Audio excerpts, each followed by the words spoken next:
We're back with more powerful / useful cards and a certain archetype video, this time with Elemental Heroes. I think you know this, or if you don't, I don't know, but Elemental Heroes is my favorite archetype / deck to use in all of Yu-Gi-Oh! It's just very cool to me, and I like using the archetype.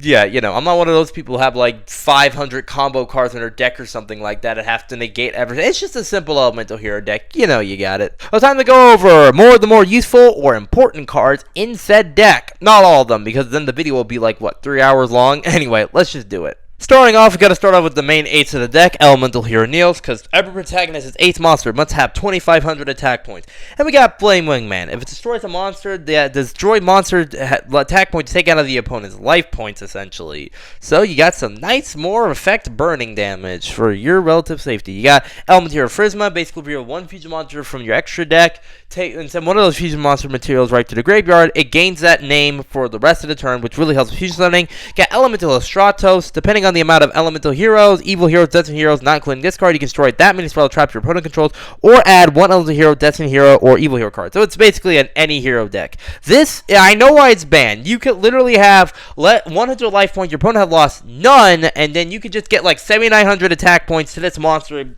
Just take a huge chunk out of them.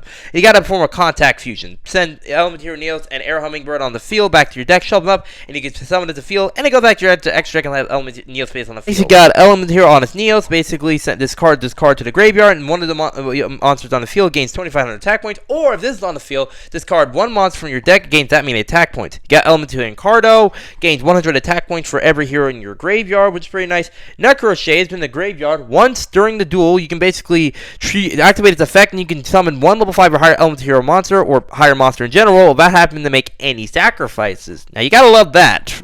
You got Miracle Fusion, basically for fusion materials listed from the extra deck, banish monsters from your graveyard or on your field, and fusion summon it. You got H, Heated Heart, which essentially gives your monster 500 more attack points that causes piercing damage. Make sure to not miss. You got Elemental Hero, we get the emergency call, add an Elemental Hero monster, any Elemental Hero monster from your deck right to your hand. You got Aura Stresses, depending on the amount of Elemental Hero monster on the field, you can destroy up to that many equal amount of spell traps. And Oversoul, special summon one normal regular Elemental Hero monster right from your graveyard. There are a lot of these. And you got Hero Flash, Banish, Heated Heart, emergency call, Aura Stresses, the Oversoul. You can special summon one normal Elemental Hero monster, and then all normal Elemental Hero monster fields can attack directly. You gotta love the mass direct attack. And then you got a Hero Lens.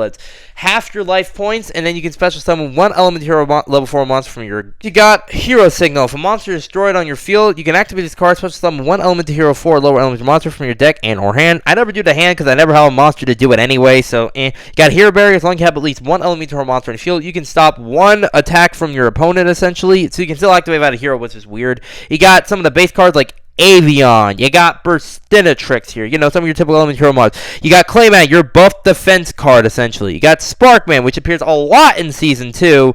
And then you got Elemental Hero Bubbleman, which is an effect where if it's the only card in your field, you can draw 2 more cards, the anime effect. And then the actual world effect, you have to have nothing else in your hand or on your field to actually activate the effect. And that was, well, the Elemental Hero archetype, or at least, like, some of the cards from the archetype. Like I said, we can't record all of them because then the video will be way too long. But I just wanted to talk about some of the more, well, obviously some of the more useful, more important cards of the deck / archetype, and I think that's pretty good, enjoyable to see too. I'll see you next time where Yu-Gi-Oh! Dying to Pokemon video. See you next time. See ya.